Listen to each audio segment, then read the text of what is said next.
तो आप जानते हैं कि आपकी परीक्षा 11 बजे थी, इसलिए 11 बजे क्लास नहीं हो पाई, तो मैंने उसको पोस्टपोन करके आपकी 3 बजे क्लास ले रहा हूं। अपने दोस्तों को बता दीजिए, वैसे नोटिफिकेशन पहुंच गया है, बट आप अपने दोस्तों को जगा दीजिए, सो रहे होंगे, ठीक है, एग्जाम देकर आए हैं, थक गए होंगे, सो रहे होंगे, जगा दीजिए भाई की क्लास स्टार्ट हो चुकी है, विशाल सर आ चुके हैं और आगे की लेक्चर की बात करेंगे। उससे पहले थोड़ा सा एग्जाम के बारे में जानकारी प्राप्त करेंगे, ठीक है, ओके।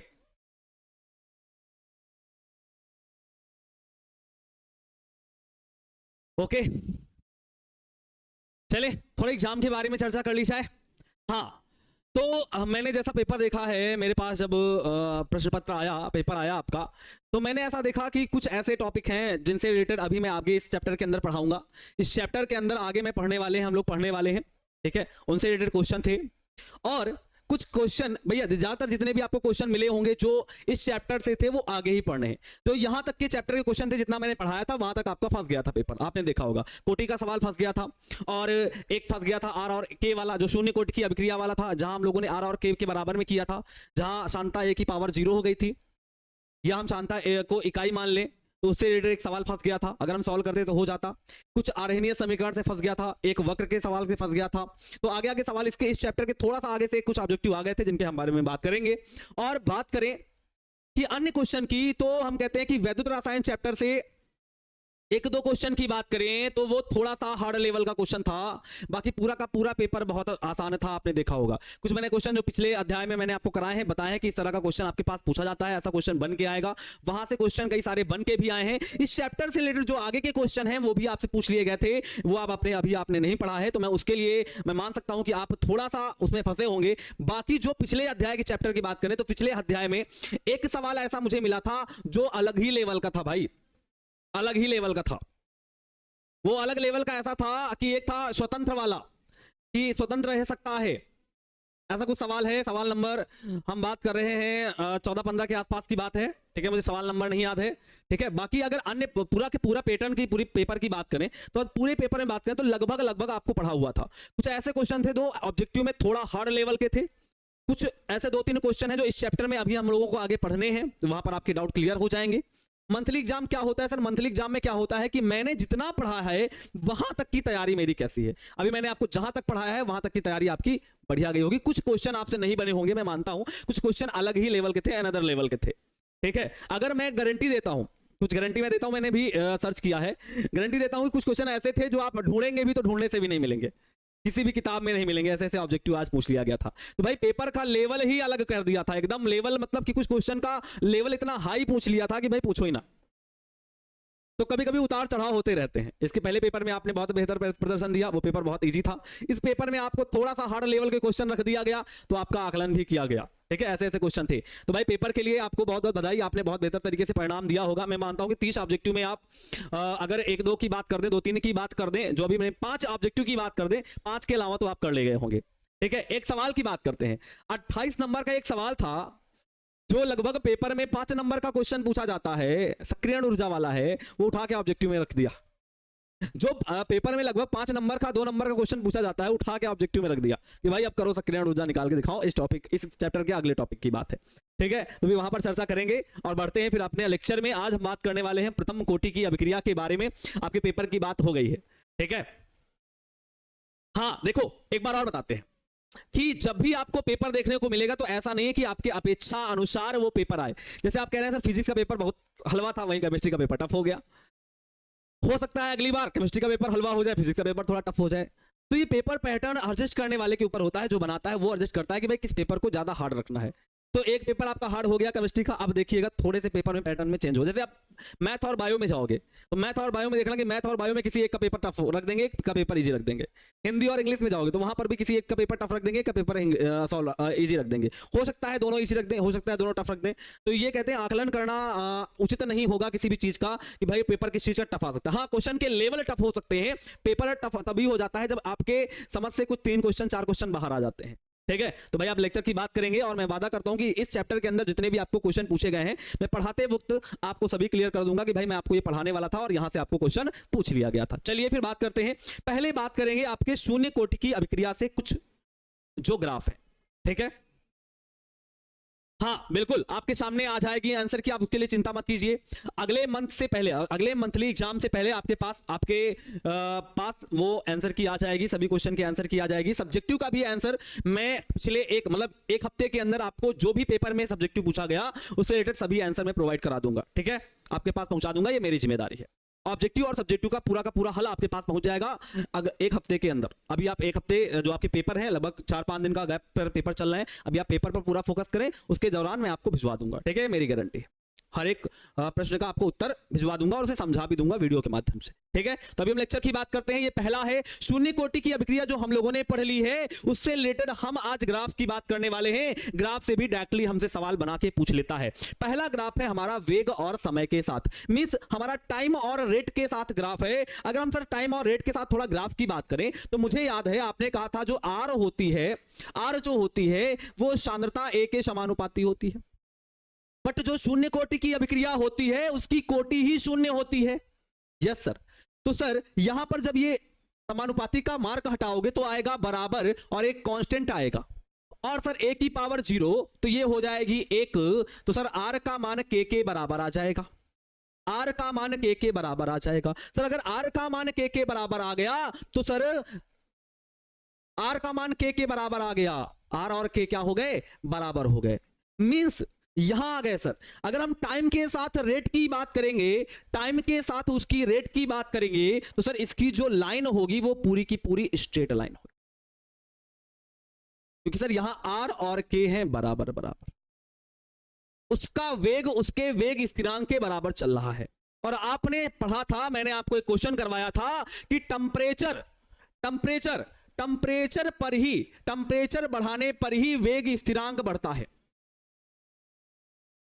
या यह पढ़ाया था कि सर वेग स्थिरांक तभी प्रभावित होगा जब आप ताप का प्रभाव करोगे। किसका प्रभाव करोगे, ताप के प्रभाव से, और किसी के प्रभाव से नहीं। सर वही बात यहां है कि सर अगर हम टाइम और रेट की बात करें तो इसके लिए जो लाइन आएगी वो बिल्कुल स्ट्रेट लाइन आएगी, आर और के बराबर बराबर चल रहे हैं। सर अगर टाइम और a0 की बात करें, सर ये तो मुझे आता ही है कि अगर सर टाइम और a0 की बात करें तो जो प्रारंभिक सांद्रता होती है वो समय बढ़ने के साथ साथ घटती जाती है, समय जैसे जैसे बढ़ता जाएगा उसकी वैल्यू घटती जाएगी। तो सर इसका ग्राफ जो होगा वो कुछ इस प्रकार का, समझा देते हैं सर, और जाइए और मजा आ जाएगी, समझा देंगे तो मजा ही आ जाएगी। सर अगर मान लीजिए यहां 1 है टाइम, तो सर सबसे ज्यादा इस समय क्या है, इस समय सबसे ज्यादा उसकी सांद्रता है, इस समय सबसे ज्यादा उसकी सांद्रता है। जैसे जैसे आपका टाइम बढ़ता गया वैसे वैसे क्या हुआ, जैसे जैसे आपका टाइम बढ़ता गया वैसे वैसे आपकी सांद्रता भी घटती गई। जब टाइम कम था तो सांद्रता ज्यादा है, जब टाइम बढ़ गया तो सांद्रता कम हो गई। मींस जैसे जैसे आपका टाइम बढ़ता जाएगा वैसे वैसे आपका जो सांद्रता होगी वो घटती आएगी। तो हम पीछे पढ़ चुके हैं कि समय बढ़ने के साथ साथ हमारे अभिकारक की सांद्रता में कमी आती है। मींस सर ये ग्राफ नीचे की ओर लुढ़कता हुआ चला आएगा। अगले आ जाते हैं सर, अगला है एक्स वर्सेस टाइम। एक्स क्या है सर, सांद्रता में परिवर्तन। यक्स क्या है, सांद्रता में परिवर्तन। सर आप सब बता चुके हैं, हम जानते हैं, थोड़ा रिवाइज भी करके आए हैं। यक्स जो है सांद्रता में परिवर्तन है। तो सर जैसे जैसे आपका समय बढ़ेगा वैसे वैसे सांद्रता में परिवर्तन भी बढ़ेगा। बोलो क्यों सर, आइए जरा एक एग्जांपल समझते हैं। देखिए सर यहां अगर बात करें ए एरो उत्पाद, कोई मेरी अभिक्रिया है, कोई मेरी अभिक्रिया है, समझते जाना। अगर मैंने कहा इसकी सांद्रता 8 है तो प्रारंभ में अभी 0 होगी, t बराबर 0 सेकंड की बात कर रहा हूं। मैंने कहा जब मैंने समय का मान 1 सेकंड किया तो ये 6 बचा, जब मैंने समय का मान 2 सेकंड किया तो ये 4 बचा, जब मैंने समय का मान 3 सेकंड किया तो ये 2 बचा। मतलब जैसे जैसे समय बढ़ाएंगे अभिकारक की सांद्रता कम हो जाएगी। वहीं परिवर्तन देखना, सर अगर ये 2 कम होगा तो इधर 2 बढ़ जाएगा, फिर 2 कम होगा 2 बढ़ जाएगा, 2 कम होगा 2 बढ़ जाएगा। सर जैसे जैसे इधर मात्रा कम होगी वैसे वैसे इधर मात्रा बढ़ जाएगी। तो जरा परिवर्तन देख के बताइए जरा, देखो जरा देखो। सर पहले 2 का था, पहले चेंज कितना का था, 2 का था, अब चेंज कितने का हो गया, 4 का, अब चेंज कितने का हो गया, 6 का। सर क्योंकि सर ये x की वैल्यू है, जरा आपको एग्जांपल करके यहां साइड में समझा के दिखाते हैं। सर ए एरो आपने उत्पाद समझाया था तो कहा था t बराबर 0 पर अगर आपकी सांद्रता स्मॉल a है तो ये 0 बनेगा।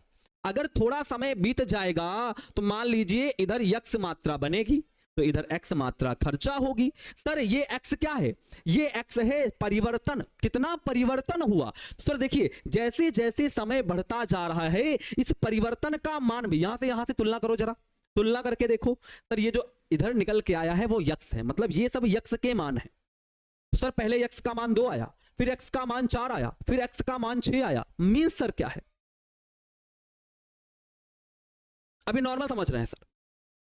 तो सर समझ में क्या आ रहा है? सर ये बात हमारे दिमाग में आ रही है कि सर जैसे जैसे समय बढ़ रहा है परिवर्तन भी बदल रहा है और बढ़ता जा रहा है। यहां से और वहां से एग्जांपल, मैं a माइनस एक्स की बात नहीं कर रहा हूं ना, ये जो है a माइनस एक्स है, ये जो है a माइनस एक्स है, ये जो है a माइनस एक्स है। मैं a माइनस एक्स की बात नहीं कर रहा हूं, मैं यक्स की बात कर रहा हूं। यक्स देखो बढ़ रहा है ना, आया ना? यहां से तुलना करके देखो। सर अगर इधर की बात करें तो a माइनस एक्स, तो मैं a माइनस एक्स की बात थोड़ा ना कर रहा हूं, मैं तो यक्स की बात कर रहा हूं।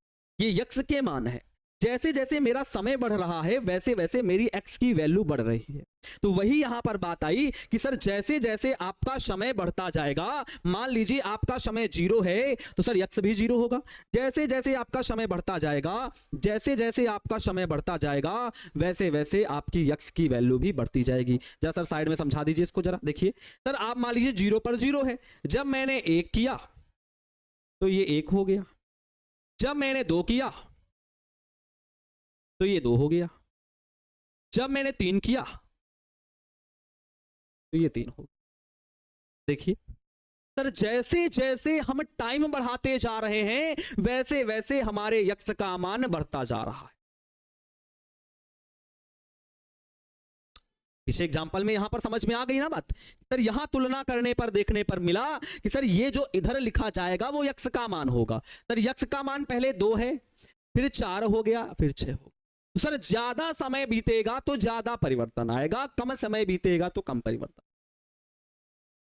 यक्स क्या है? यहां सांद्रता में परिवर्तन ही तो है। मैं a माइनस एक्स की बात थोड़ा कर रहा हूं। a माइनस एक्स तो क्या है? बाद की सांद्रता है। मैं a माइनस एक्स की बात नहीं कर रहा हूं, मैं यक्स की बात कर रहा हूं, सांद्रता में परिवर्तन की बात कर। आया? ठीक है, अब आगे बढ़ते, जरा एक लास्ट वाला ग्राफ देखिए।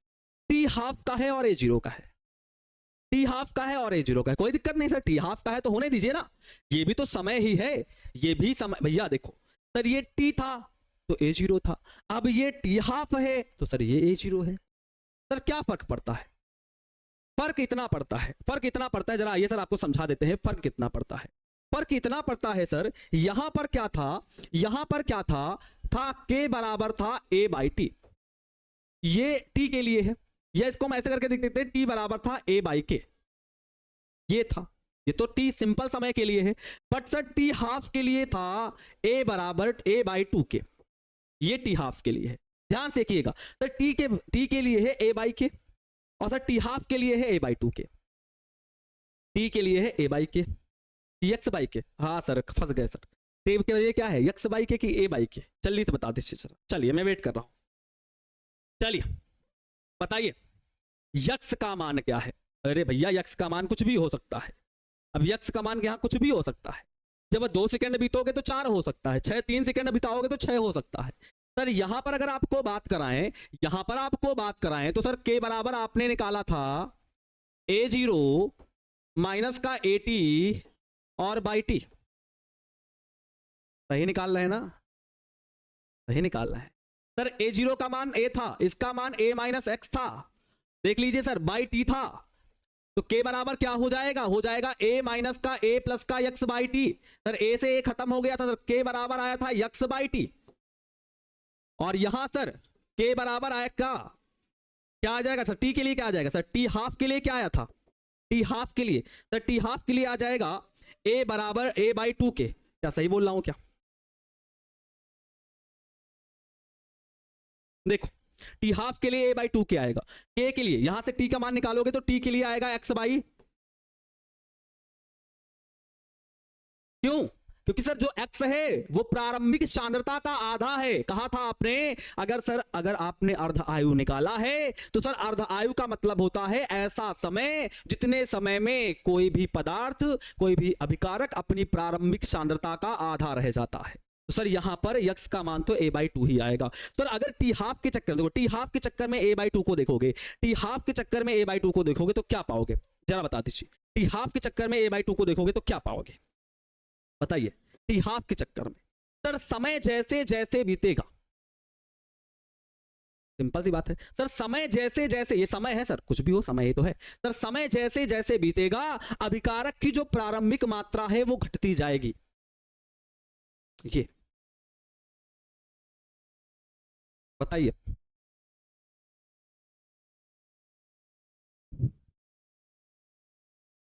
ये भी समय है, ये प्रारंभिक क्षमता है, ये भी समय है, ये प्रारंभिक क्षमता।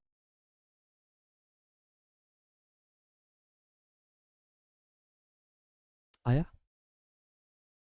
आया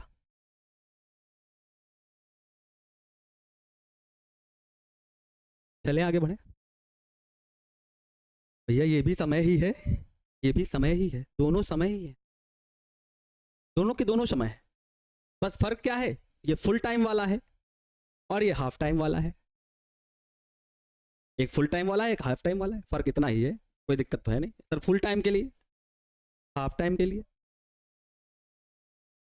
हाँ सर, ये बात अलग की, एक बच्चा सर कमेंट कर रहा है, वो कह रहा है कि सर एक बात तो मैं याद है कि सर सांद्रता पर तो निर्भर नहीं करता, क्योंकि सर सांद्रता के ऊपर तो सर जीरो कोटि लगा देते हो सर, किसी की पावर जीरो हो तो उसका मान 1 आ जाता है सर, सांद्रता पर तो निर्भर नहीं करता प्रारंभिक सांद्रता पर, फिर आप ऐसा क्यों कह रहे हो कि समय बीतेगा तो सांद्रता घट जाएगी? अरे भैया मैंने कहा था रेट जो है, रेट अभिक्रिया की जो दर है, यहां देखो अभिक्रिया की जो दर है ना वो प्रारंभिक सांद्रता पर निर्भर नहीं करती, अभिक्रिया की दर निर्भर नहीं करती, समय निर्भर करेगा भाई अभिक्रिया का वेग, अभिक्रिया के वेग से कोई मतलब नहीं है कि आपकी प्रारंभिक मात्रा कितनी है। यहां देखो, यहां से यहां जब आपने सॉल्व किया तो R बराबर क्या आया K, यहां सांद्रता से कोई मतलब नहीं, अभिक्रिया का वेग निर्भर नहीं करता है सांद्रता पर ना, बट सर समय तो निर्भर करेगा, और समय के बारे में यही पता है कि सर जैसे जैसे समय बीतता है अभिकारक की सांद्रता घटती जाती है, तो सर यहां पर भी जैसे जैसे समय बीतेगा अभिकारक की सांद्रता घटती जाएगी, एकदम सिंपल सी बात, समय बीतेगा सांद्रता घटेगी। यहां पर डॉटेड करके आ जाओ, तुमको समझा देते। मान लो समय पहले कम है तो यहां देख लो जरा सांद्रता कितनी है, मान लो मैं लिख देता हूं ना, यहां मान लो 0 है तो यहां मान लो 8 पहुंच गई पहले, अच्छा 0 ना मान के चलो 1 सेकंड मान लेते हैं, मान लो 1 सेकंड का समय है, अगर समय का मान 1 सेकंड है, समय का मान 1 सेकंड है तो सर उस समय सांद्रता कितनी है, 8 है। अच्छा सर, अच्छा हमने समय का मान थोड़ा बढ़ाया और जैसे समय का मान बढ़ाया नहीं हमारी सांद्रता घट गई, देखो मैंने समय का मान बढ़ा दिया, समय का मान मैंने कर दिया 4 सेकंड तो हमारी सांद्रता घट के मान लो 4 पर आ गई, देखो गिर गया ना ग्राफ, तो सर समय बढ़ाने पर सर सांद्रता घट गई, और वही यहां पर सर क्लियर हो रहा है कि सर आपने 1 सेकंड से 4 सेकंड लिए तो सर उसकी मात्रा 8 से घटकर सीधे 4 पे आ गई। क्यों सर, मेरे पास कोई भी चीज है और मैं उत्पाद में बदल रहा हूं, मैं कोई अभिकारक हूं, मैं उत्पाद में बदल जा रहा हूं, तो मैं जैसे जैसे समय बीतेगा हमारे अंदर से जितनी भी चीजें होंगी वो उत्पाद में कन्वर्ट होती जाएंगी, जैसे जैसे समय बीतेगा वैसे वैसे उत्पाद बनेगा। बोलिए आ गई बात?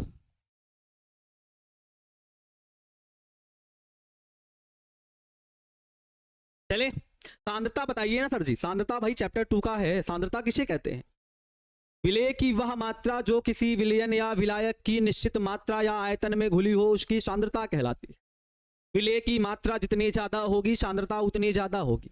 पूछेगा कैसे? पूछेगा ऐसे, शून्य कोटि की अभिक्रिया में, शून्य कोटि की अभिक्रिया में सांद्रता व अर्ध आयु का ग्राफ है। चार आपके सामने फिगर बना के दे देगा, चारों फिगर में आपको पता करना होगा, सिंपल सा ऑब्जेक्टिव में बोल देगा या सब्जेक्टिव में बोल देगा। ऑब्जेक्टिव पूछ सकता है कि सर ऐसे बोल दिया उन्होंने कि सर शून्य कोटि की अभिक्रिया में अभिक्रिया की दर व समय के मध्य ग्राफ है। चार ऑप्शन, ये चार फिगर आपके सामने बना के दे दिया, एक फिगर, दो फिगर, तीन फिगर, चार फिगर। पूछ लिया कि बताओ अभिक्रिया की दर और समय का ग्राफ कौन सा है, तो अभिक्रिया की दर और समय का ग्राफ कौन सा है? पूछ लिया अभिक्रिया की दर और उसकी प्रारंभिक, अभिक्रिया की दर और उसकी प्रारंभिक सांद्रता का, होगा ही नहीं सर, क्योंकि अभिक्रिया की दर उसकी प्रारंभिक सांद्रता पर निर्भर ही नहीं करता, तो इनमें से कोई नहीं मार दोगे। अगला, समय के साथ अभिकारक की सांद्रता, तो समय के साथ अभिकारक की सांद्रता, फिर उन्होंने बोला अर्ध आयु के साथ अभिकारक की शांता, अर्ध आयु के साथ अभिकारक की शांता। अगली बार में उन्होंने बोला समय के साथ अभिकारक की सांद्रता में परिवर्तन। ये अक्स क्या है? सांद्रता में परिवर्तन। उन्होंने बोला अगली बार में कहा समय के साथ अभिकारक की सांद्रता में परिवर्तन हो रहा हो तो उसका ग्राफ बना के देखिए। ग्राफ आप बना के सामने रख दीजिएगा कि ऐसा ग्राफ होता है। ठीक है, अब आगे बढ़ते हैं इस टॉपिक पर। अगला टॉपिक है प्रथम कोटि की अभिक्रिया। एक बच्चा है विष्णु कुमार, वो कह रहा है सर पीछे कोर्स चल रहा है, क्या बताएं? अरे भैया पीछे कोर्स नहीं चल रहा है, तुलना करके देख लो, एक चैप्टर आगे ही चल रहे हो। ऐसे एक चैप्टर आगे हो, सेकंड पेपर का एक चैप्टर कर चुके हो, वो तुम जोड़ ही नहीं रहे हो। पेपर में थोड़ा सा दो टॉपिक का आगे कहा गया, तुमने पीछे समझ लिया।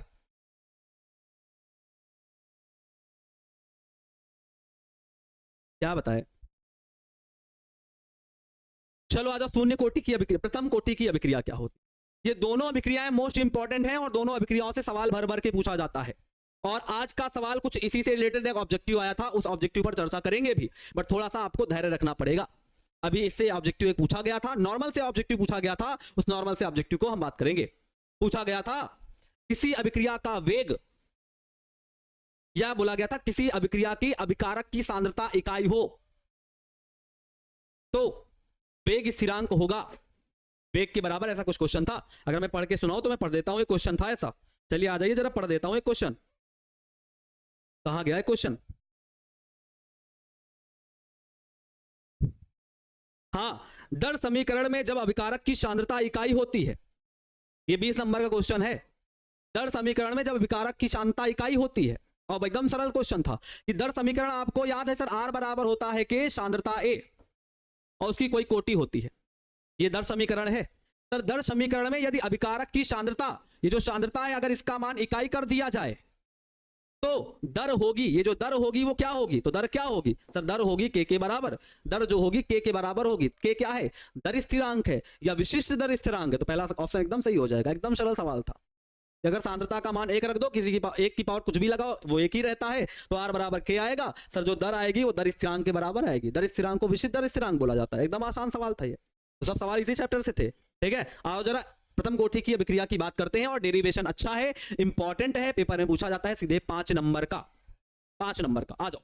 बोला जा रहा है प्रथम कोटि की अभिक्रिया क्या होती है, तो आप बोलोगे ऐसी अभिक्रिया, साथ साथ लिखते चलोगे, ऐसी अभिक्रिया जिसकी अभिक्रिया की दर, ध्यान सुनिएगा बहुत आसान है। ऐसी अभिक्रिया जिसकी अभिक्रिया की दर अभिकारक की सांद्रता के प्रथम घात के समानुपाती होती है।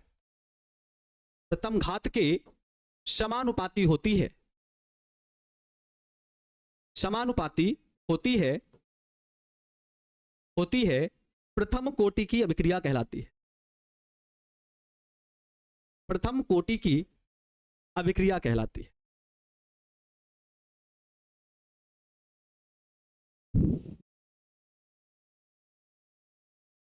अब इतनी बड़ी थ्योरी को आप एक लाइन में कैसे रिप्रेजेंट करोगे? वो एक लाइन एकदम नॉर्मल तरीके से आइए जरा रिप्रेजेंट कर देते हैं। मान लिया कोई एक अभिक्रिया है ए एरो उत्पाद वाली, मान लिया कोई अभिक्रिया है ए एरो उत्पाद वाली। सर इसके लिए क्या हो जाएगा? सर इसके लिए जो आर हो जाएगी वो समानुपाती हो जाएगी इसकी सांद्रता के प्रथम घात के समानुपाती। हो गया आंसर। सर अब यहीं से परिभाषा बना लो, ऐसी अभिक्रिया जिसकी अभिक्रिया की जो दर है वो अभिकारक की प्रथम घात के समानुपाती होती है, प्रथम कोटि की अभिक्रिया कहलाती है। भैया शून्य को घात नहीं बोला जा सकता, किसी घात पर शून्य नहीं लगाया जा सकता। इसलिए मैंने पिछली डिफिनीशन में जब शून्य कोटि की अभिक्रिया पढ़ी थी तो मैंने वहां यह नहीं बोला था शून्य कोटि की अभिक्रिया। ठीक है, शून्य कोटि की अभिक्रिया क्या बोला था? शून्य कोटि। तो यहां क्या आ जाएगा? यहां आ जाएगा आर बराबर आ जाएगा सर के, सांद्रता ए की पावर आ जाएगा 1। अगर मैं समानुपाती पहले लगा दूं, पहले समानुपाती लगा दें, क्या लगा दें? पहले से समानुपाती लगा दें तो सर यहां से आर बराबर आ जाएगा सर के, और सांद्रता ए की पावर 1 लगाओ तो ए ही रहेगा, कोई दिक्कत नहीं है। ये हमारे पास इसमें बात निकल के आ जाएगी। ठीक है, एक बार डिफिनेशन पढ़ते हैं अच्छे से। ऐसी अभिक्रिया जिसकी अभिक्रिया की दर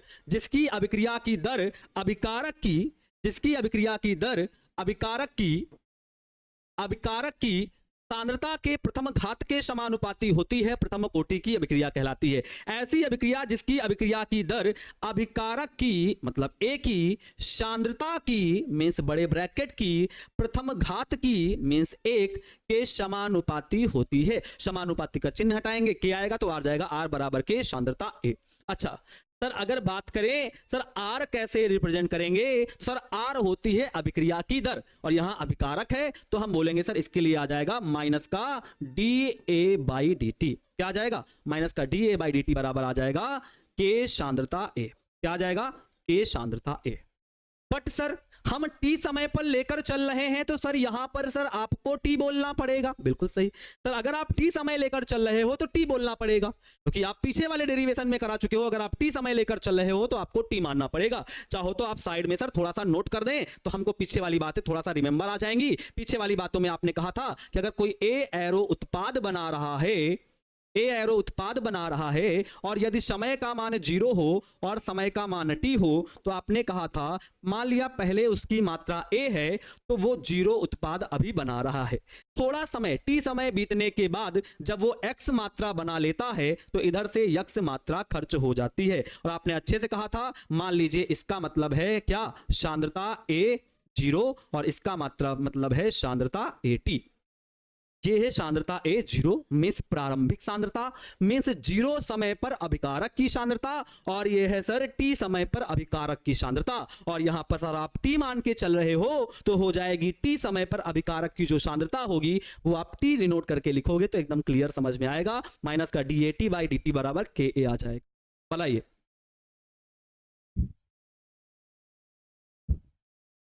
हाँ 5 नंबर का है और इससे ऑब्जेक्टिव में भी पूछा जाएगा।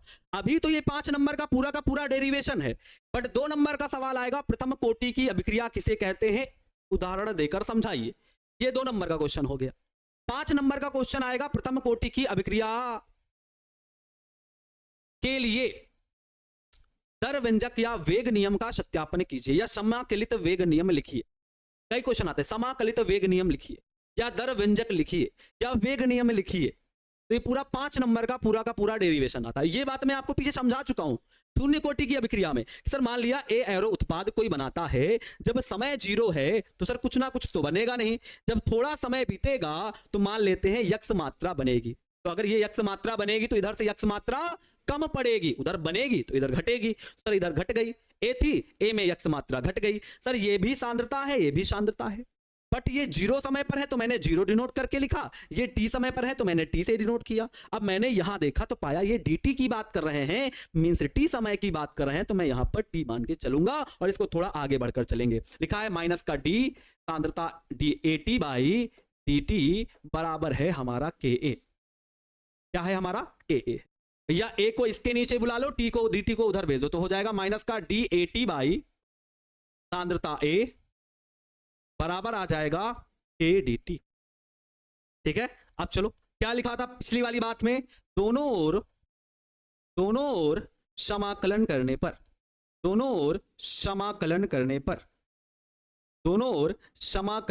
पर क्या करने वाले हैं, समाकलन करने वाले हैं। अब पूरी की पूरी बात वैसे ही रिलेटेड आ जाएगी। भैया ए वाले की तरफ ए वाला आ गया और dt को मैंने दूसरी तरफ भेज दिया, समाकलन करेंगे तो आएगा माइनस का बाहर आ जाएगा, ये आ जाएगा 1 अपॉन सांद्रता a dt बराबर आ जाएगा के बाहर हो जाएगा, सांद्रता dt हो जाएगा। एक बात और आपको साइड में समझा देते हैं कि भैया ये बात आपको याद रखनी है कि 1 अपॉन एक्स dx का जो समाकलन आता है वो log x आता है जिसे हम ln x बोलते हैं। क्योंकि ln का मतलब देखो यहां ln का मतलब है log बेस e और log का मतलब है log बेस 10। ये 2 बातें आपके दिमाग में रहनी चाहिए। जब मैं ln का यूज करूंगा तो समझ जाना e बेस की बात की जा रही है, जब मैं log की बात करूंगा तो 10 बेस की बात की जा रही है। अगर यहां तक कोई प्रॉब्लम है तो बोलिए यस सर प्रॉब्लम है, अगर नहीं है तो मैं आगे बढ़ूंगा। फिर से समझाइए ना। देखो उन्होंने कहा कि जो यहां पर अभिक्रिया की दर आएगी, जो अभिक्रिया की दर आएगी वो अभिकारक की मतलब ए की सांद्रता में इस बड़े ब्रैकेट की प्रथम घात की मतलब 1 की समानुपाती आएगी। समानुपाती का चिन्ह हटाओगे तो बराबर करके एक कांस्टेंट आएगा। सर एक पावर लगाओ या ना लगाओ कोई फर्क नहीं पड़ता है। सर रेट क्या होती है? सर अभिक्रिया का वेग क्या होता है? सर अभिकारक लिखा है तो हो जाएगा माइनस का डीए बाई डी टी, तो मैंने लिख दिया माइनस का डीए बाई डी टी होगा। अगर सर टी समय पर है तो सर टी लिखोगे ना, जीरो समय पर होगा तो जीरो लिखोगे, यहाँ टी समय है तो यहाँ पर टी नोट कर दिया। सर आगे क्या है? के सांद्रता ए, वह तो वही है, आगे आ जाओ। सर इसको मैंने ऐसे लिख लिया, ए वाले को ए की तरफ बुला लिया, डी टी को उधर भेज दिया, तो सर कुछ ऐसा बन के आया।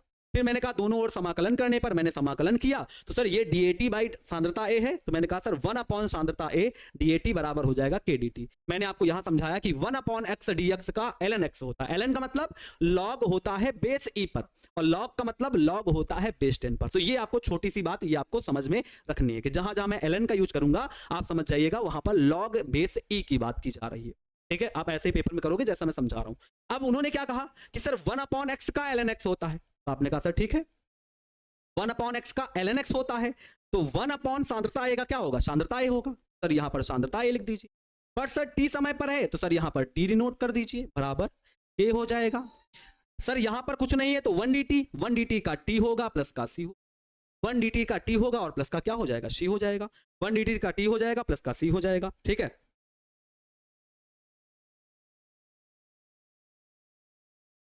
क्या 1 dt का क्या हो जाएगा? टी, तो के टी और प्लस का सी आएगा। सी क्या है? समाकलन स्थिरांक है। क्या ये लाइन कोई प्रॉब्लम कर रही है? अगर कर रही है तो बताओ यस सर, बताइए। यहां पर कोई लाइन प्रॉब्लम कर रही है? मैंने कहा इसको मान लो एक्स, देखो थोड़ी देर के लिए मान लो कि सांद्रता ए जो है वो हमारा एक्स है, मान लो, कोई दिक्कत नहीं, मान लिया। Sir 1 upon x D x का जो होता है वो ln एक्स होता है। मैंने कहा सर ln तो होता ही है बट जिसको एक्स माना है वो एक्स पुटअप कर दो, तो यहां पर सांद्रता ए था, मैंने सांद्रता ए पुटअप कर दिया। सर टी समय पर ले रहे हैं तो टी डिनोट करके लेंगे, बराबर हो जाएगा के हो जाएगा। सर यहां पर कुछ नहीं है तो 1 मान के चलेंगे और 1 dt का तो टी होता है, तो हमने कहा 1 dt का टी होता है तो के टी और प्लस का सी आएगा, एक समाकलन स्थिरांक आएगा। अब मैं बोलूंगा टी बराबर 0 पर, टी बराबर 0 पर अगर सर टी का मान 0 रख रहे हो तो सर यहां पर भी तो 0 रखना पड़ेगा, तो यहां पर सर 0 रखोगे। टी बराबर 0 पर सांद्रता जो एटी लिखी है उसको आपको सांद्रता ए 0 लिखना पड़ेगा। क्यों? टी की जगह पर 0 कर दिया, तो सर जहां पर टी लिखा है वहां पर आपको 0 पुटअप करना है। सर जहां टी लिखा था वहां 0 पुटअप कर दिया, बाकी सब कुछ नोट करते हुए चलिए, कोई दिक्कत नहीं। तो क्या हो जाएगा? हो जाएगा सर माइनस का ln सर सांद्रता ए और जहां टी लिखा है वहां क्या पुटअप करेंगे? 0 बराबर के, सर टी की वैल्यू 0 प्लस का क्या हो जाएगी? सी हो जाएगी। आगे बढ़ जाते हैं, क्या आया? माइनस का ln सांद्रता ए सर 0 बेस पर बराबर, ये तो 0 हो गया प्लस का सी हो गया। सर सी का मान आया माइनस का ln सांद्रता ए 0 बराबर आ गया सी, क्या आ गया? सी आ गया। मान लेते हैं ये वाला समीकरण हमारा समीकरण नंबर 1 है, तो हम यहां बोलेंगे सी का मान, क्या बोलेंगे? सी का मान समीकरण 1 में रखने पर, सी का मान समीकरण 1 में रखने पर। अब बाकी बातें मैं उसी तरह पीछे की तरह दोहरा रहा हूं, जैसे मैंने आपको पीछे बताया था वैसे ही आपको दोहरा रहा हूं। ठीक है, पीछे जैसे बताया था वैसे ही दोहरा रहा हूं। जैसे मैंने टी का मान 0 रखा था, जहां जहां मैंने 0 रखा था, यहां टी है तो यहां 0 रखा, यहां टी है तो यहां 0 रखा, तो जहां जहां 0 पुटअप करना था वहां पुटअप कर दिया। मेरा ये समीकरण आया, मैंने इसको आगे सॉल्व किया, कुछ सी का मान आया, मैंने सी का मान उठा के कहां रखूंगा? समीकरण 1 में रखूंगा। समीकरण 1 हमारा क्या है? माइनस का ln सांद्रता ए टी बेस पर बराबर के टी और प्लस का सी का मान कितना आया? सर सी का मान आया माइनस का ln, क्या आया सर? माइनस का ln, ऐसे अच्छा बड़े ब्रैकेट से लिख देते हैं, क्या आया? माइनस का ln सांद्रता ए 0, क्या आया? सांद्रता ए 0 और ये ब्रैकेट क्लोज हो गया। आगे आ जाइए, माइनस का ln सांद्रता ए टी बेस पर बराबर के टी हो जाएगा, बराबर के टी हो जाएगा, प्लस माइनस माइनस हो जाएगा, माइनस का ln सांद्रता ए 0। बोलिए, सी समाकलन स्थिरांक होता है। मैंने कहा ना सी जो होता है समाकलन स्थिरांक होता है। जब आपको मैथ वाले सर अनिल सर आपको समाकलन सिखाएंगे तो आपको सिखाएंगे कि समाकलन करना 2 टाइप से होता है। मैंने देखा है कि जब आपको आनंद सर ने सिखाया है तो आनंद सर ने जब सिखाया तो आपको लिमिट लगा के सिखाया कि 0 से 1 है लिमिट, या जब उन्होंने सिखाया होगा तो कहा होगा ए 0 से 80 है, तो ऐसे आपको समाकलन सिखाया होगा। जब आनंद सर ने सिखाया होगा तो लिमिट लगा के सिखाया होगा। मैं आपको विदाउट लिमिट सिखा रहा हूँ, आनंद सर ने लिमिट लगा के सिखाया होगा, मैं आपको विदाउट लिमिट सिखा रहा हूं। तो विदाउट लिमिट थोड़ा सा लॉन्ग प्रोसेस सी का है बस, और कुछ नहीं। ठीक है, आनंद सर ने या सर सिखाएंगे तो कभी लिमिट लगा के सिखाएंगे, पहले लिमिट वाला लगाएंगे फिर बिना लिमिट के होता है। तो दो तरीके से समाकलन किया जाता है, लिमिट के तरीके से किया जाता है और बिना लिमिट के तरीके है। मैं आपको बिना लिमिट वाला सिखा रहा हूं, ठीक है। आगे बढ़ा जाए, ये माइनस को इधर बुलाएंगे तो काहे का हो जाएगा, प्लस का, तो हो जाएगा माइनस का ln सांद्रता AT प्लस का ln सांद्रता A0 बराबर आ जाएगा KT। क्या आ जाएगा, KT आ जाएगा। सर KT बराबर क्या हो जाएगा, KT बराबर हो जाएगा ln सांद्रता A0 माइनस का ln और सांद्रता हो जाएगी AT। क्या हो जाएगी, सांद्रता हो जाएगी। एक और रूल होता है सर, log m माइनस का log n जो होता है, या ln मान के चलो, ln मान लो, ln m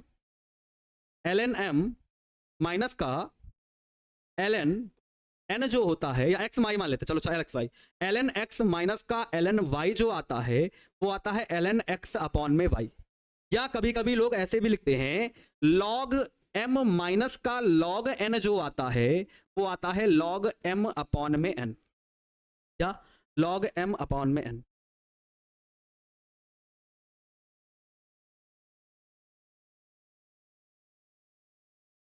ठीक है, log m अपॉन में n।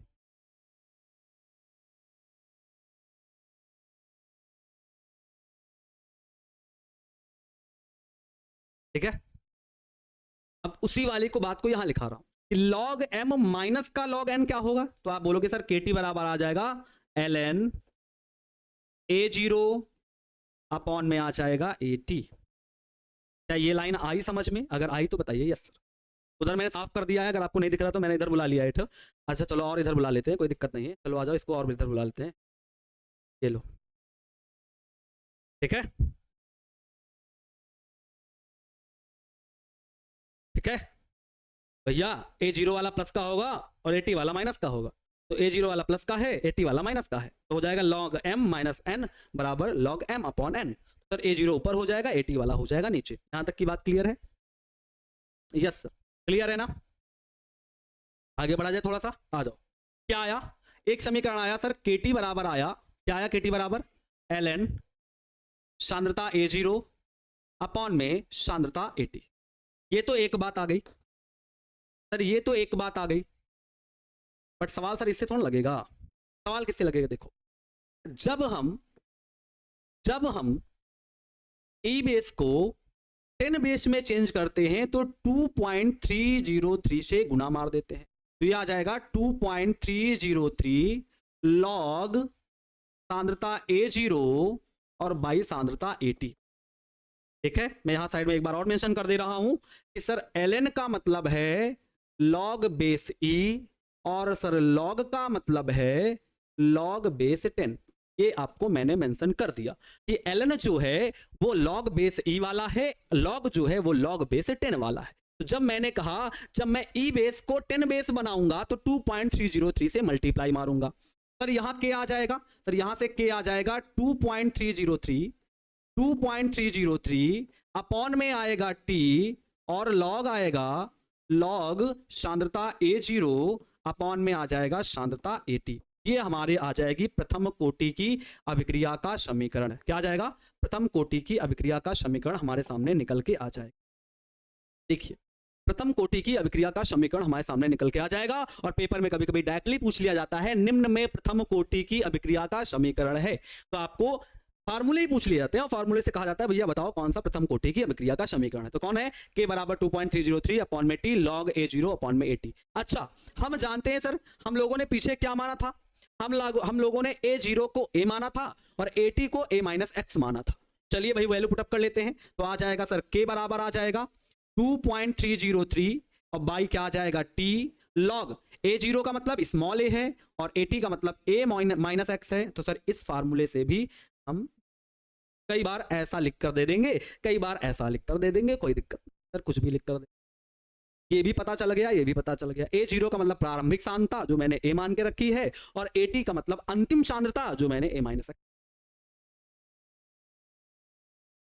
2.303 कब आया, जब मैंने ln को log बनाया। देखो ना, जब मैंने ln को log बनाया तो 2.303 से मल्टीप्लाई किया। यहां पर जो log है, चाहो तो लिख लो, यहां जो log है वो बेस 10 है।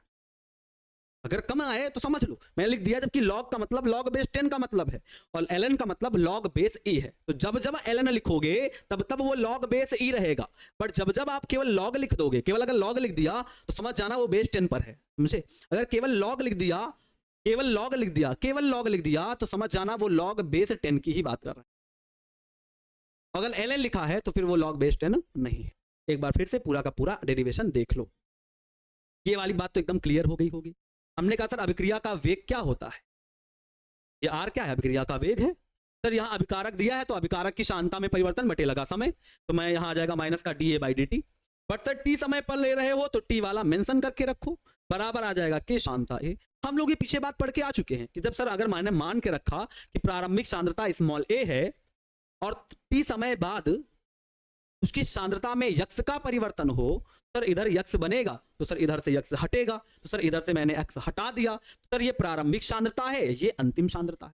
दोनों सांद्रता ए ही थी तो हम कंफ्यूज हो जाते, तो मैंने कहा ऊपर वाली भी सांद्रता ए है बट वो 0 टाइम पर है तो मैंने 0 लिख दिया, नीचे वाली भी सांद्रता ए है बट वो टी टाइम पर है तो मैंने टी लग दिया। आगे आए सर, हमने आगे क्या किया, इसी को रिपीट किया।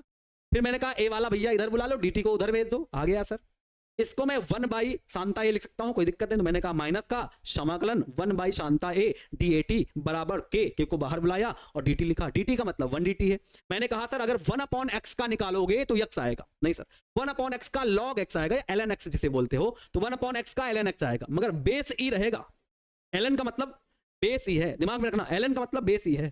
सर 1 अपॉन एक्स का एल एन एक्स आएगा, तो मैंने कहा अगर ये 1 अपॉन एक्स है तो मान लेते हैं एल एन एक्स आएगा। एल और एक्स जहां पर क्या है, शांता ए टी है, शांता ए टी। ये टी क्यों लगाया, सर टी के बेस पर कर रहे हो तो टी ही तो लगेगा, 0 के बेस पर करते तो 0 लगता है, टी के बेस पर करोगे तो टी लगेगा, तो टी लगेगा बराबर के हो गया। 1 डी टी का टी होता है प्लस का सी आएगा, सी क्या है, समाकलन स्थिरांक है। आगे आगे अगर मैं टी का मान 0 रखूंगा तो सर यहां पर भी 0 रख दीजिए, यहां पर भी 0 रख दीजिए, रख दिया सर, यहां पर भी 0 रख दिया और यहां पर भी 0 रख दिया, तो सर हमारा सी का मान निकल के आया। सी का मान जो निकल के आया उठा के समीकरण 1 में दोबारा रख देंगे, तो मैंने समीकरण 1 को लिखा और दोबारा मान रखा, प्लस माइनस माइनस हो जाएगा, लॉग ए 0 जो है वो इधर आएगा तो प्लस का हो जाएगा, ये देखिए प्लस का हो गया। तो मैंने पहले प्लस वाला मान लिख दिया, फिर माइनस वाला मान लिख दिया। फिर मैंने कहा log m minus log n क्या होता है, अपॉन में होता है, सर ए 0 अपॉन में ए टी हो जाएगा। आगे बढ़ गए सर, ये एक समीकरण निकल के आया। मैंने कहा यदि मैं ln को log बनाऊं, मिस बेस 10 बनाऊं तो सर 2.303 से गुणा मारना पड़ेगा। सर कुछ इस प्रकार का बन गया। हम पीछे मान के चले हैं कि ए 0 को क्या माना था, ए, और ए टी क्या थी, ए माइनस एक्स थी। इस प्रकार का समीकरण बन के आ जाएगा। यहां से मात्रक निकाल लो, जरा मात्रक कोई बता दे, इसका मात्रक क्या आएगा, जल्दी से मात्रक क्या आएगा इसका। सर ये भी सांद्रता है और ये भी सांद्रता है, सांद्रता से सांद्रता कट गई, बटा केवल बचा केवल क्या, टी। तो यहां पर जो के है साम्य स्थिरांक, सॉरी जो के है हमारा वेग स्थिरांक, जो के है इसका जो मात्रक निकल के आएगा वो केवल निकल के आएगा सेकंड इनवर्स। क्या निकल के आएगा, सेकंड इनवर्स निकल के आएगा। क्या आएगा, सेकंड इनवर्स निकल के आएगा। सर ये तो हम पीछे भी पढ़ चुके हैं कि प्रथम कोटि की अभिक्रिया का मात्रक सेकंड इनवर्स होता है। क्या होता है, सेकंड इनवर्स होता है। ठीक है, क्लियर है, कोई दिक्कत तो नहीं है, नहीं है। चलो आगे बढ़े, आगे बढ़ जाए। चलो इसकी अर्धायु निकाल लेते हैं। अर्धायु के लिए, अर्ध आयु के लिए, अर्ध आयु के लिए क्या हो जाएगा सर, अर्ध आयु के लिए क्या क्या हो जाएगा सर, टी जो है टी हाफ बन जाएगा।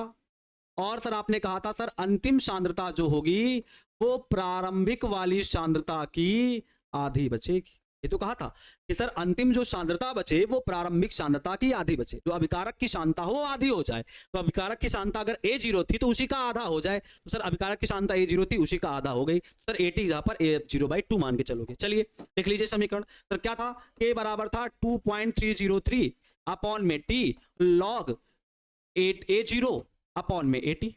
यही हमारा समीकरण था। इस समीकरण में हम वैल्यू पुटअप करेंगे। आ जाइए जरा। सर के हो गया 2.303 हो गया, टी की जगह पर टी हाफ हो गया, लॉग हो गया। सर ए 0 का मतलब सर ए 0 ही होगा, और सर ए टी का मतलब होगा ए 0/2। सर ए 0 से ए 0 निपट गया, 2 जाएगा ऊपर, तो सर के बराबर आ जाएगा 2.303 अपॉन में आ जाएगा टी हाफ और लॉग और आ जाएगा 2। लॉग जो 2 की वैल्यू होती है, आगे आ जाओ देख ले। अच्छा जगह क्या, अच्छा आ जाओ। के बराबर जो लॉग 2 की वैल्यू होती है प्यारे बच्चों, याद आपको करके रखना है क्योंकि पेपर में लॉग की वैल्यू नहीं देगा। log 2 की वैल्यू जो होती है वो होती है 0.3010। कितनी होती है? 0.3010। तो 0.3010 से मल्टीप्लाई मारेंगे तो क्या निकल के आएगा? आएगा सर क्या आया? 2.303 इंटू 0.3010 बाई आया टी हाफ। तो सर यहां से जो टी हाफ निकल के आएगा वो आ जाएगा 0.693 अपॉन में के। 0.693 अपॉन में के, ये टी हाफ का फार्मूला आ जाएगा। क्या आ जाएगा? टी हाफ का फार्मूला आ जाएगा। फिर से एक बार कैलकुलेशन केवल देख लो, पूरा कैलकुलेशन है। टी की जगह पर टी हाफ रखेंगे, जो अंतिम सांद्रता होगी वो प्रारंभिक सांद्रता की आधी बचेगी। सर A0 है प्रारंभिक सांद्रता, उसकी आधी बचेगी। सर जहां पर AT था वहां पर मैंने A0/2 रख दिया। A0 से A0 निपट गया, 2 ऊपर गया, ये बना। टी की जगह पर मैंने टी हाफ रख दिया, कोई दिक्कत। log 2 का मान मुझे सर याद हो गया 0.3010 होता है, मैंने वैल्यू पुटअप की। सर हम जब मल्टीप्लाई मारेंगे तो आएगा 0.693 अपॉन में के। अभी यहां पर मुझे एक बात पता चली, प्रथम कोटि की अभिक्रिया की, देखना प्रथम कोटि की अभिक्रिया की ये क्वेश्चन कई बार आपसे पूछा गया है। अभिक्रिया की अर्ध आयु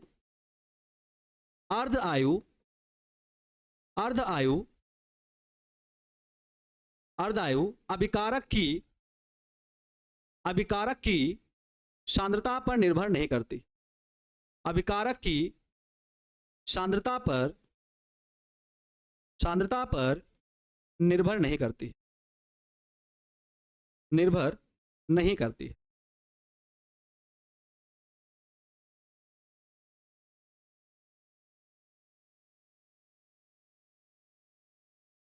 क्या ये बात सही लिखी मैंने? बिल्कुल सही सर।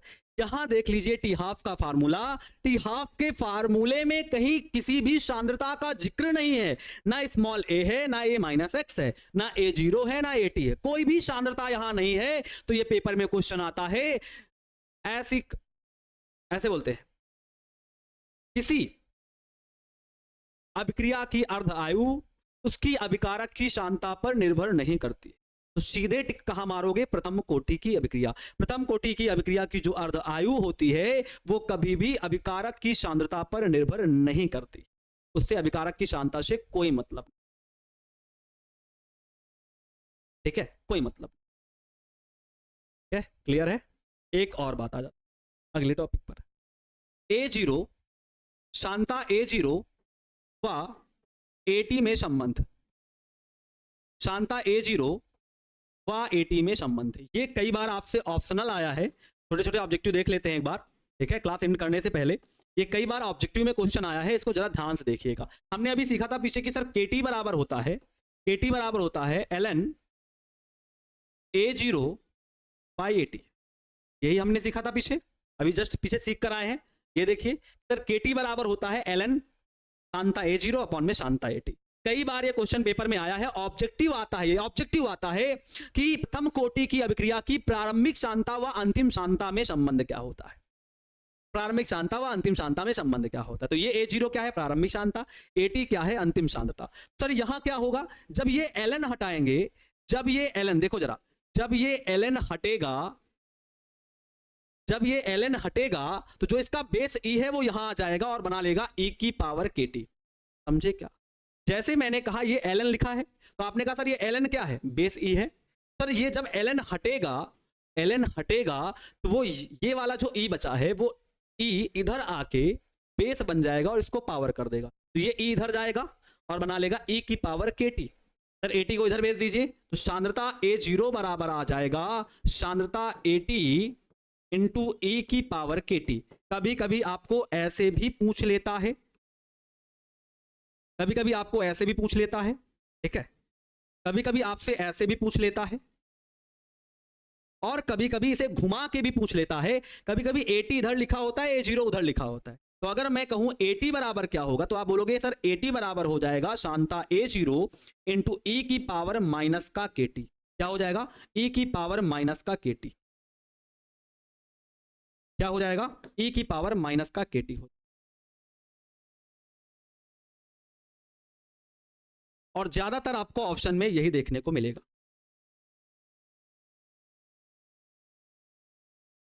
ये देखिए आपको ये वाला संबंध याद होना चाहिए। ऑब्जेक्टिव में भर भर के पूछा जाता है, अच्छे से पूछा जाता है कि शांता AT बराबर होता है शांता A0 इंटू E की पावर माइनस का KT। ठीक है, या कभी कभी पलट के भी पूछ लेगा, A0 को उधर कर देगा, प्रारंभिक शांता वहां होगी, अंतिम शांता यहां होगी, और पूछ लेगा भैया आप संबंध बताओ। तो प्रथम कोटि की अभिक्रिया की जो A0 व AT में संबंध आता है वो आता है, आपको याद रखना।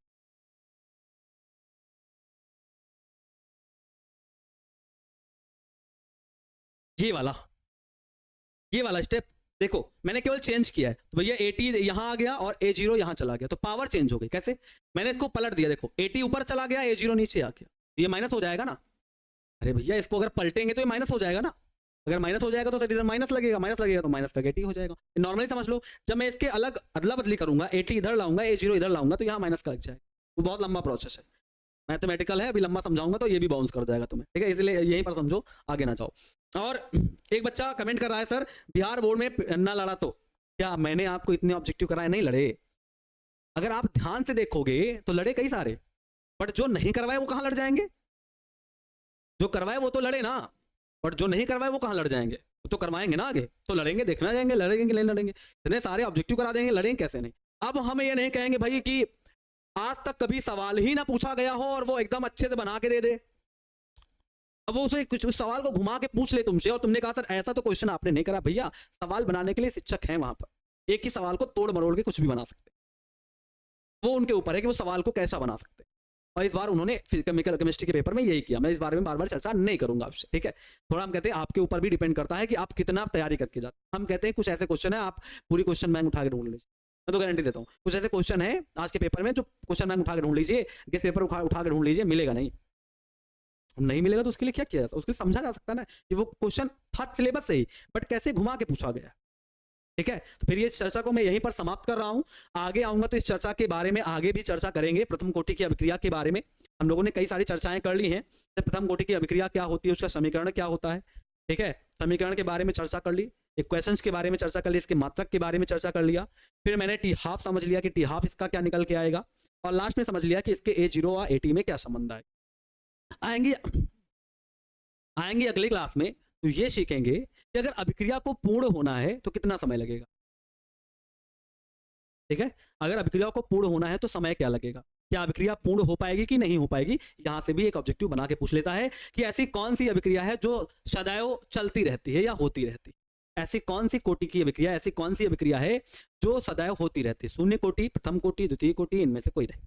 ऐसे क्वेश्चन भी एक बना के देगा आपको, इससे भी लेटर अगले क्लास में हम चर्चा करेंगे। तो आज की चर्चा फिर यहीं पर समाप्त कर रहे हैं। आपको इसका डेरिवेशन आना चाहिए, इस डेरिवेशन से कहां से मैंने क्या ऑब्जेक्टिव बताए हैं आपको अच्छे से दिमाग में फंसे होने चाहिए कि यहां से ऐसा ऑब्जेक्टिव पेपर में घुमा के वो पूछ सकता है। बाकी मैं ऑब्जेक्टिव कराऊंगा, बट आपको भी यहां से ऑब्जेक्टिव पकड़ना है। ठीक है, तो अगले लेक्चर में बात करेंगे इसके आगे। आज के लेक्चर यहीं पर समाप्त करेंगे। और जितने बच्चे ये कह रहे हैं कि सर पेपर में, मैं देखो मैं हमेशा सच बोलने में विश्वास करता हूँ, जो भी बातें होती हैं, जो भी जैसी बात होती है, पेपर हम लोग नहीं बताते, पेपर बनाते हैं जो बनाने वाले। अब वो कैसा पेपर का पैटर्न रखते हैं, किस प्रकार उसका बेस रखते हैं, कैसा उसका सवाल रखते हैं, क्या उसका हैवीपन होता है, क्या उसका लोपन होता है, वो उन पर डिपेंड करता है। अब कुछ बच्चे होते हैं वो जो कर ले जाते हैं, कुछ बच्चे ऐसे होते हैं जो उस सवाल को नहीं समझ पाते। सवाल वैसा ही होता है बट समझ नहीं पाते, उस समझ से परे हो जाता है सवाल। ठीक है, सवाल जो होते हैं एक जैसे मैच नहीं हो सकते, ऑब्जेक्टिव है, कहीं से भी कैसे भी बना के पूछा जा सकता है। ठीक है, तो अगले लेक्चर में आएंगे तो बात करेंगे, अगले बात करेंगे इसके बारे में थोड़ा सा, और बात करेंगे न्यूमेरिकल्स। तो मैंने कह दिया अगले लेक्चर में न्यूमेरिकल्स होंगे, अच्छे से तैयारी करके आइएगा। शून्य कोटि की अभिक्रिया और प्रथम कोटि की अभिक्रिया के न्यूमेरिकल्स होंगे, फार्मूले आपके जबान पे रटे होने चाहिए, रटे होंगे, सवाल करने में मजा आएगी। एक बार प्रैक्टिस करके आइएगा और लॉग के मान याद करके आइएगा कि log 2 का मान क्या होता है, 3 का मान क्या होता है और 5 का मान क्या होता है। 3 मान आपको याद होने चाहिए, log 2, 3 एंड 5। ठीक है, अगले लेक्चर में बात करेंगे। आज के लेक्चर यहीं पर समाप्त करेंगे, तब तक के लिए bye bye, take care, love you all, Jai Hind. और अपने तैयारी में बहुत बेहतर तरीके से लगे होंगे। सभी प्यारे बच्चों का वेलकम करते हैं आज